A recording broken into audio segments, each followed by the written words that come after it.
Halo guys, assalamualaikum warahmatullahi wabarakatuh. Balik lagi di Bongkar Bro, masih bersama Alit si super tampan. Jadi di video kali ini ya gini ya. Sebelum mulai videonya, gua mau apa ya? Kayak ya ini adalah video yang memang udah banget ditunggu sama teman-teman semua. Ini soal si Phil T2 Pro. Sebelumnya kita atau gue pribadi mau minta maaf buat teman-teman yang udah nungguin lama banget. Ini udah lebih dari 3 minggu, bahkan hampir 1 bulan si T2 Pro nya mendem di studio kita. Karena akhir-akhir ini kita itu jadwalnya, schedule-nya bener-bener padat banget. Jadi memang kita harus milah-milah mana dulu yang harus tayang, mana dulu yang harus syuting. Tapi ya karena untuk demi menebus kesalahan kita, demi menebus, kita akan giveaway Phil T1 Lite. Ya, kita akan giveaway 2 buah Phil T1 Lite. Untuk ikutannya gampang banget, temen-temen tinggal follow tokonya Soundbeats di Tokopedia nih ya. Jangan lupa ya, follow. Kemudian juga teman-teman follow IG-nya Bongkar Bro ya. Terus teman-teman komen di kolom komentar, aku mau Phil T1 Lite, gitu ya. Aku mau Phil T1 Lite. Nah, harus kayak gitu. Harus sama, kata-katanya harus sama. Nanti kita pin deh di bawah kata-katanya harus kayak gimana. Nah, teman-teman akan memperebutkan 2 buah Phil T1 Lite yang akan kita bagikan persembahan dari Soundbeats. Soundbeats memang gak ada matinya ini. Termasuk si T2 juga kita dikasih sama Soundbeats nih, kasih pinjam sama Soundbeats nih untuk kita review. Thank you banget buat Soundbeats. Thank you banget nih yang udah support kita dari awal banget kita nge-YouTube ya. Luar biasa memang Soundbeats. Terima kasih Koferi AKI miminnya Soundbeats nih. Kita spill namanya biar semua orang pada tahu. Ketahuan tuh jadi kalau komen di bawah ya. Oke, kita lihat sekarang masalah si T2 Pro nya. Apakah worth it atau tidak? Langsung kita mulai ke videonya. Cus.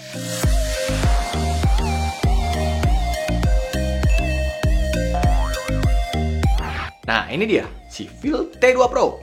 Ini dusnya, ini barangnya. Dusnya nggak penting, kita buang aja ya.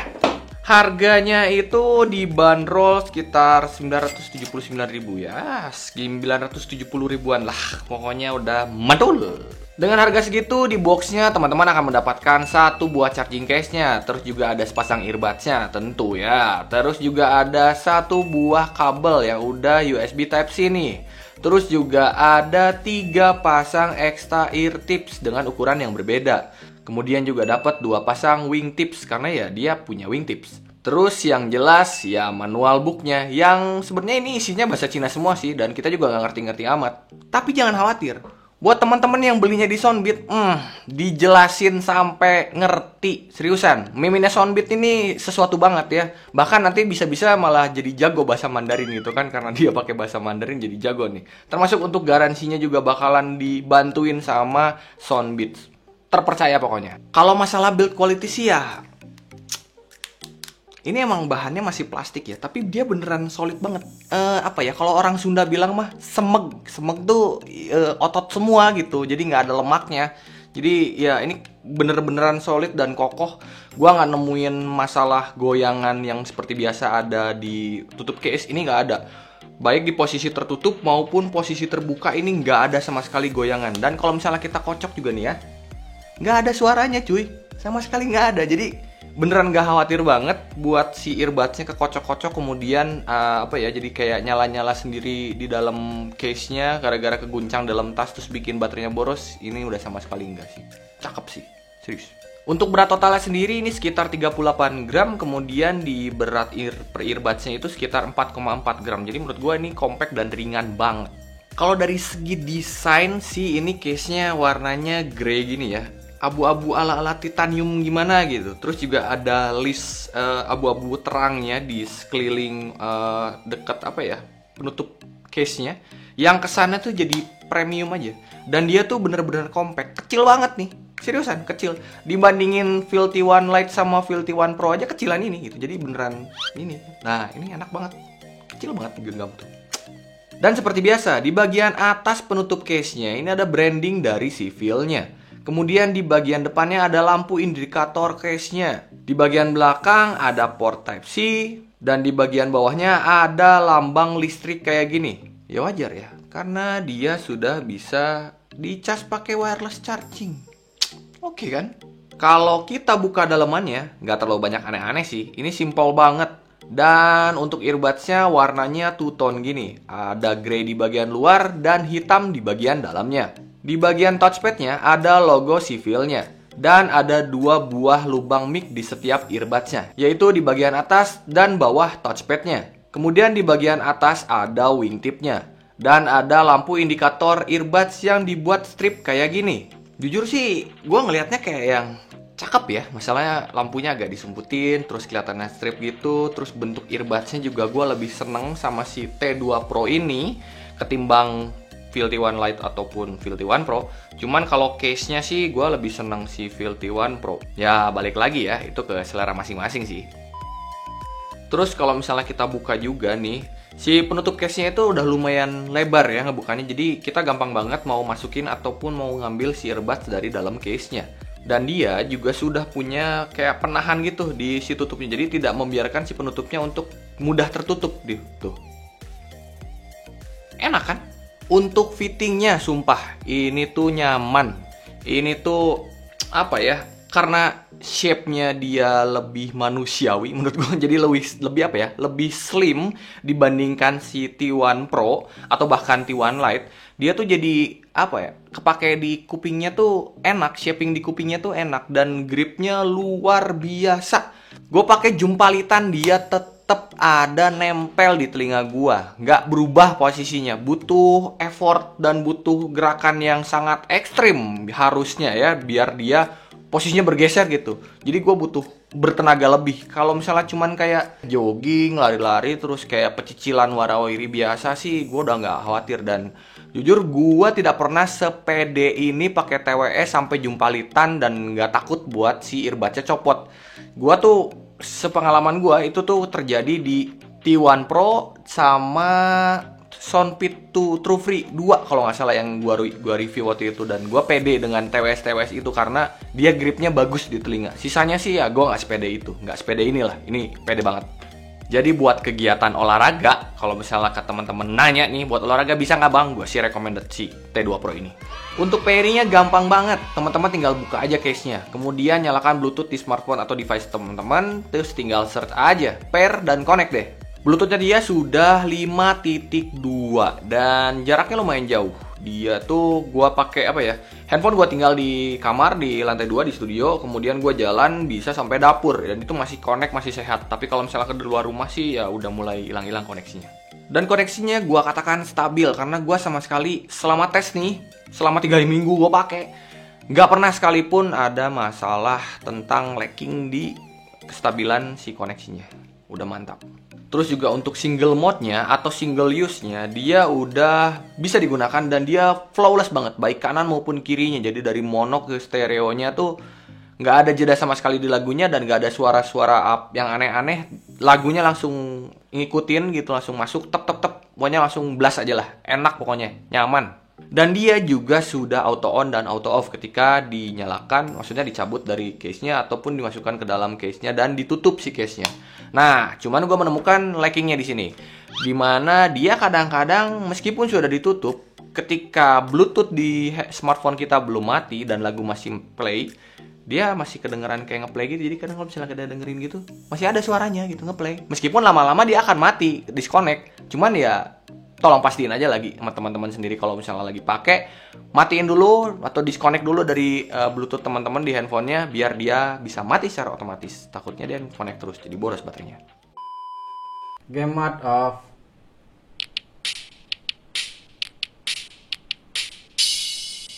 Game mode on.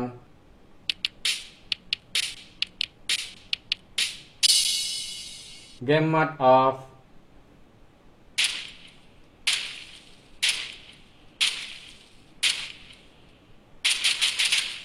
Game mode on.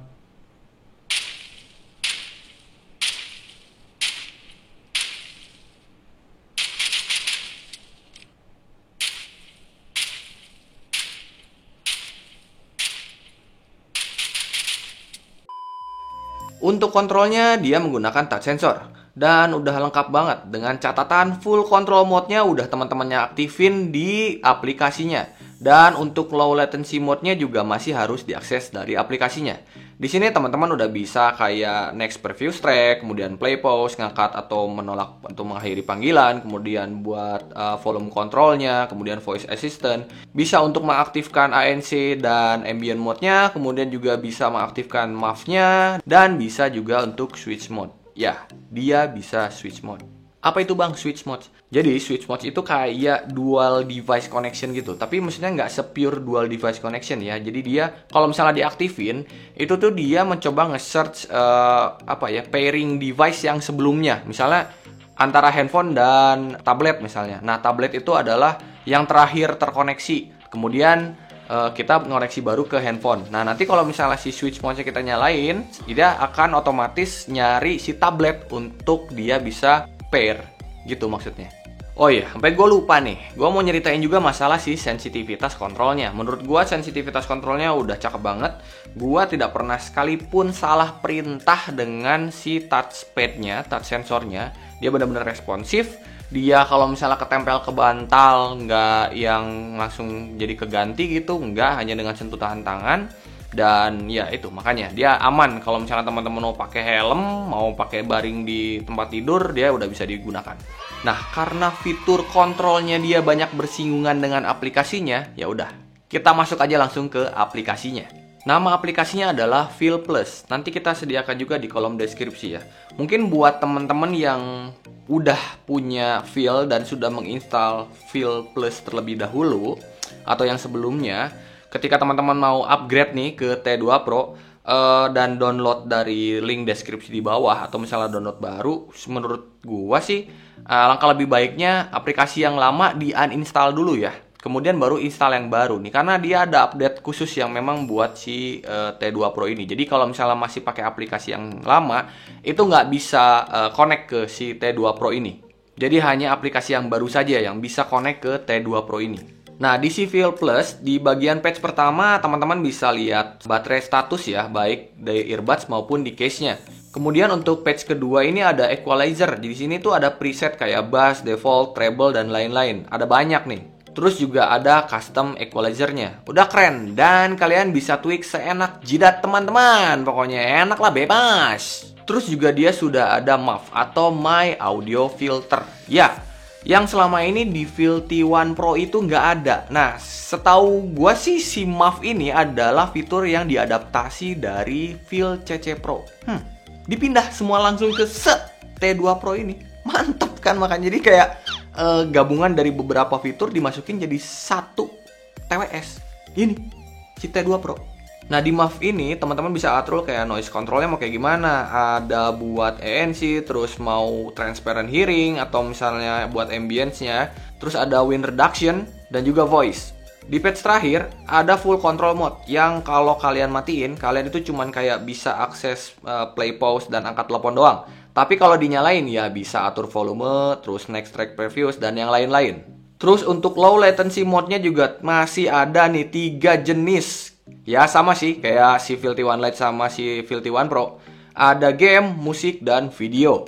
Dan suara yang dihasilkan juga akan berbeda di setiap kategorinya. Misalnya low latency untuk game, maka suara yang dihasilkannya agak berasa kayak agak mendem. Karena dia lebih lebih fokus ke latensinya daripada ke hasil suaranya. Tapi juga bisa kayak yang audio, itu akan lebih ngangkat suara audionya. Terus untuk kontrol MAV-nya sendiri, teman-teman bisa set nih mau pasang di earbuds kiri atau di earbuds kanan. Jadi ya di dalam aplikasinya ini teman-teman bisa custom kontrolnya. Enak banget kalau menurut gua. Terus di bawahnya ada voice assistant yang teman-teman bisa matiin atau nyalain juga. Terus juga ada Bluetooth device switch yang tadi udah gua jelasin ya. Sisanya sih kayak update firmware dan advanced setting kayak gini ya buat ngereset si TWS-nya. Jadi udah banyak banget yang bisa dioprek sama teman-teman nih di aplikasinya. Cuman mungkin satu fitur yang tidak terbawa dari si T1 Pro adalah proximity sensor. Apa itu? Ya, in-ear detection-nya. Kalau di T1 Pro kan ada, kalau di sini nggak ada. Ya, nggak yang gimana banget sih. Mungkin teman-teman yang butuh tidak akan suka. Tapi kalau misalnya gue pribadi sih nggak yang butuh-butuh amat juga. Toh yang ada juga gue matiin proximity sensornya. Soalnya ya kalau misalnya gue lagi pakai terus gue lagi ngunyah-ngunyah, biasanya kayak play pause itu agak ngeganggu sih. Untuk ANC-nya gimana bang? Kalem. Dia didukung dengan lupa gua. Dia didukung dengan hybrid noise reduction multi-fit technology. Ya itu panjang banget, itu susah banget gue ngomongnya. Ya gitulah pokoknya. Jadi rentannya tuh dari 27 desibel sampai 37 desibel gitu. Dan katanya diklaimnya bisa nge-reduce sampai 98%-an. Dan gue sih nggak nemu sampai 98% ya. Nggak segitunya juga sih gitu kalau menurut gue. Cuman ya gue harus akui bahwa dia improve. Ya, dia improve dari si T1 Pro. ANC-nya T1 Pro dia improve nih, lebih bagus. Dan gue juga bisa bilang di sini jujur, gue lebih nyaman sama ANC-nya dia ketimbang ANC-nya si Soundfit T2.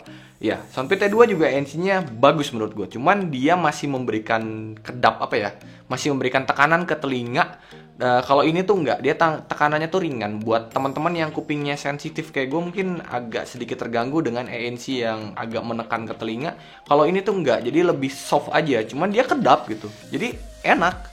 Dan untuk ambient mode-nya juga dia sudah natural. Udah bagus banget. Jadi nggak yang kedengeran robotik, kemudian kerasa kayak yang aneh itu enggak. Dia udah enak banget dipakai. Makanya waktu gue pakai motor juga ya gue pakai si T2 Pro ini. Cuman ya ambient mode-nya gue nyalain biar gue tetap bisa aware sama sekitar. Gue bisa dengar suara klakson, gue bisa ngedengar tukang parkir bilang terus. Ya, akhirnya gue pakai. Cuman kan jadi ada lagu, tetap gue bisa dengerin lagu tipis-tipis. Ya nggak ngerasa sendirian banget. Jadi lebih asik aja. 降噪模式，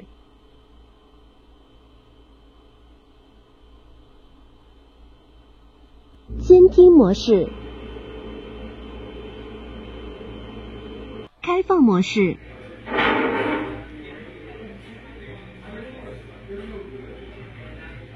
降噪模式，监听模式。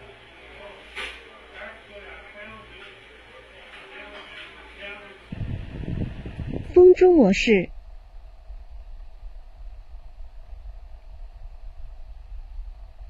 降噪模式。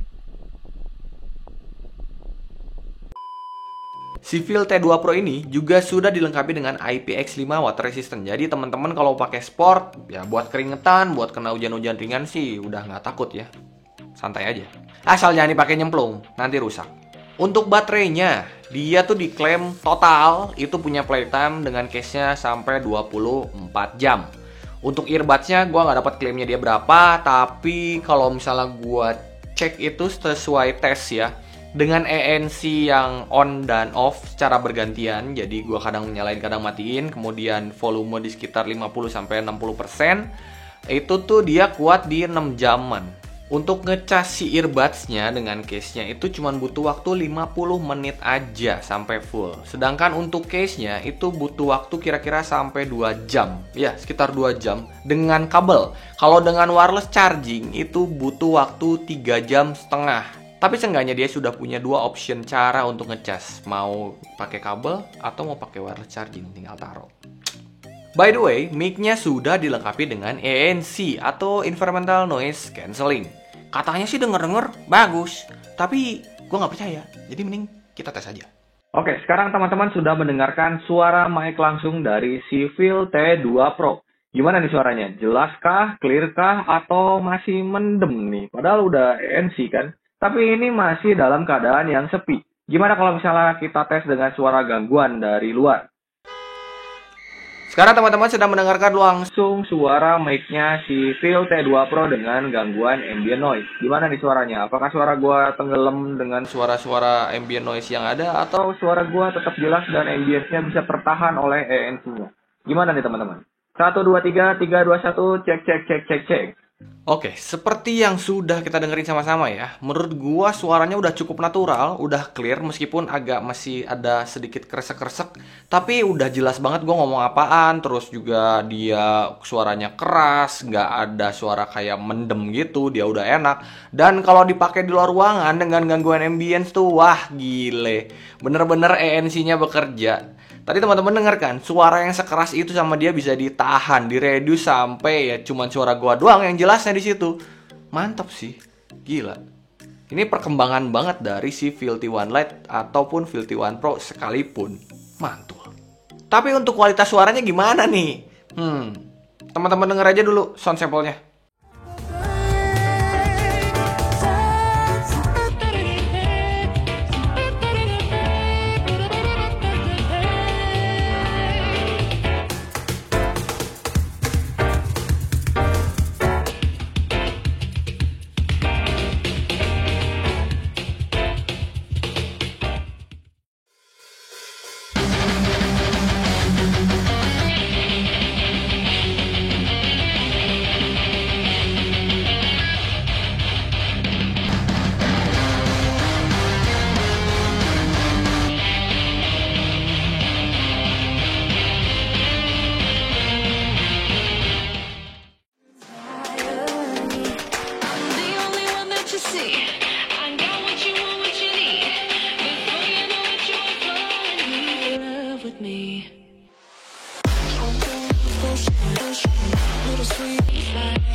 Dengan 6,1 mm customized titanium plated high density composite diaphragm. Tuh gila, panjang banget nama drivernya. Gila sih, ini suaranya kriuk-kriuk gimana gitu.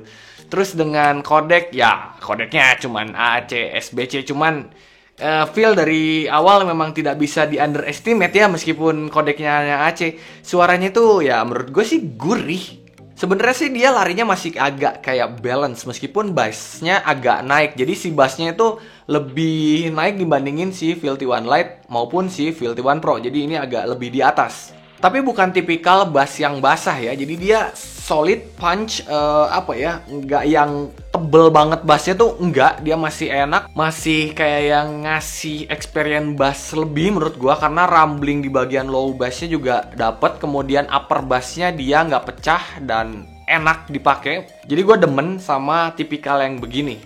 Buat nonton film, buat main game, enak. Dentumannya enak, dan dia responsif untuk bassnya, jadi nggak keteteran. Kalau misalnya teman-teman dengerin yang double pedal cepet, dia bisa ngikutin.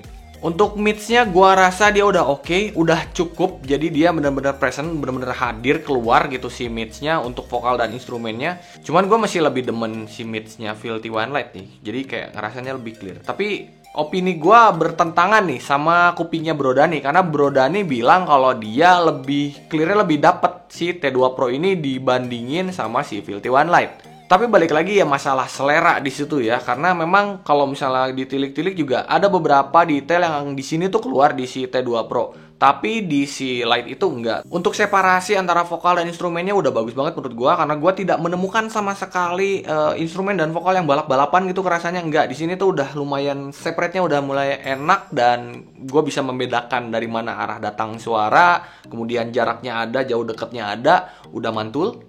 Cuman untuk bagian midsnya gue masih ngerasain dia agak sibilance. Jadi kayak ada suara S gitu. Kalau misalnya vokal yang mengucapkan suara S atau pengucapan S tuh masih ada S. Nah, masih ada gitunya, nggak yang S. Artinya kan tipis gitu ke S. Kalau ini masih ya S. Masih agak panjang tapi nggak sampai yang mengganggu. Dan yang penting masih bisa gue terima dan bisa bikin gue enak untuk mendengarkan lagu. Dan buat temen-temen nih yang nanya kemarin di kolom komentar tuh, Bang, kalau misalnya dibandingin sama 3S gimana? Sesuai rundingan gua sama Bro Dani, sorry to say nih ya, buat para pecinta 3S, Feel T2 Pro ini menang dalam teknis suara kemana-mana, baik dalam segi suara maupun dalam segi fiturnya. Jadi ya 3S udah kalah telak. Satu hal yang gue kurang suka dari si T2 Pro ini adalah treble-nya, dimana sebenarnya treble-nya dia sparkling, keluar jelas gitu, dia extend cering tuh keluar semua. Cuman yang jadi masalah adalah gini, dia tuh power volume-nya itu agak kecil, jadi harus gue gedein biar gue dapet suara keluarnya semua, dari mid treble, terus kemudian si bassnya tuh keluar semua. Nah di si treble ini dengan volume yang agak naik, dia tuh agak pedes kerasanya dan gue kurang suka. Cuman ya ini masalahnya balik lagi ke selera. Mungkin teman-teman yang kupingnya suka sama genre musik yang pedas-pedas kayak rock ya mungkin akan terbiasa dengan tipikal seperti ini dan suka. Tapi kalau misalnya gua kan biasanya dengerinnya kayak yang model-model slow kemudian ke EDM yang biasa treble-nya turun kemudian dikasih seperti ini, ya extend banget menurut gua, jadi kayak terlalu terlalu naik banget tuh. Nggak sampai yang nusuk banget, tapi pedesnya memang kerasa. Cuman kalau misalnya gue set di volume 50% sih ya adem ayem, enak-enak aja gue bisa pakai dan gue bisa menikmati semua lagu. Nah, untuk soundstage dan sound imagingnya sendiri, si Feel T2 Pro ini udah kerasa lumayan luas. Ya, apalagi di harganya ya. Udah lumayan luas meskipun nggak yang sampai gimana banget, tapi dia sudah terasa luas. Jadi udah enak dipakai. Dan untuk sound imagingnya sendiri, gue benar-benar bisa ngebedain dia datang dari kanan kiri, kemudian deepnya seberapa, jauhnya seberapa, itu tuh udah enak. Jadi ya gue udah nyaman banget untuk menggunakan dan mendengarkan lagu dari si Feel T2 Pro ini. Kesimpulannya, buat teman-teman yang kupingnya dari balance agak ke bass, kemudian nyari banyak fitur di TWS under 1 juta, nih kandidatnya, Feel T2 Pro. Fitur-fitur TWS Sultan kayaknya ngumpul semua di sini, mantap. Dan buat teman-teman yang memang kayak cuman gue butuhnya cuman suara doang, sebenarnya sih Feel T1 Lite udah cukup menurut gue ya. Cuman kalau ya ini teman-teman yang nyari fitur nih, yang hamba fitur nih, ya mendingan larinya ke T2 Pro ini, karena ya T1 Pro juga sebenarnya udah udah kesusul lah, kalah kemana-mana sama si T2 Pro ini ya. Improve-nya di sini dengan harga yang nggak begitu jauh. Dan T1 Pro juga bakalan langsung bentar lagi akan didiscontinue karena akan digantikan dengan si T2 Pro ini, setahu kita gitu. Makanya semua fiturnya dipindahin semua ke sini, dirapetin lagi, lebih banyak lagi fiturnya si T2 Pro ini. Atau buat teman-teman yang nyari tipenya yang kayak tangkai, bisa lirik-lirik si Feel CC Pro. Ya intinya si Feel T2 Pro ini sukses memanjakan penggunanya yang memang membutuhkan fitur yang lebih ya. Cuma kalau misalnya masalah suara sih itu balik lagi ke selera, karena ya itu subjektif banget. Cuma kalau misalnya teman-teman nanya, gue demen gak nih sama si Feel T2 Pro ini? Gue jawab, gue demen. Dan bisa jadi kalau misalnya gue nyari fitur, gue langsung ke si T2 Pro ini, karena ini gue suka banget sama ANC-nya terutama ya. Ya intinya sesuaikan selera, kemampuan, dan kebutuhan teman-teman. Jadi pilih gak nih T2 Pro atau enggak? Pilih. Karena buat gua ini adalah TWS yang sangat worth it dibeli dengan fitur yang seabrek, suara yang enak, dan harganya masih di bawah 1 juta. Oke guys, gitu aja videonya. Sorry kalau misalnya kelihatan lemes karena ini syutingnya udah malam banget, kemudian sudah waktunya untuk kita bobo. Jadi buru-buru syutingnya biar kita bisa bobo. Buat temen-temen yang masih ada pertanyaan boleh langsung tanya di kolom komentar. Mudah-mudahan masih kita bisa balesin satu-satu. Terus juga kalau teman-teman yang suka dengan video-video Bongkar Bro kayak gini, boleh dong subscribe Bongkar Bro biar kita makin senang lagi bikin videonya, nggak ngantuk gitu. Oke guys, kalau gitu Alit Suralit undur diri. Thank you banget udah support Bongkar Bro sampai jauh ini. Assalamualaikum warahmatullahi wabarakatuh.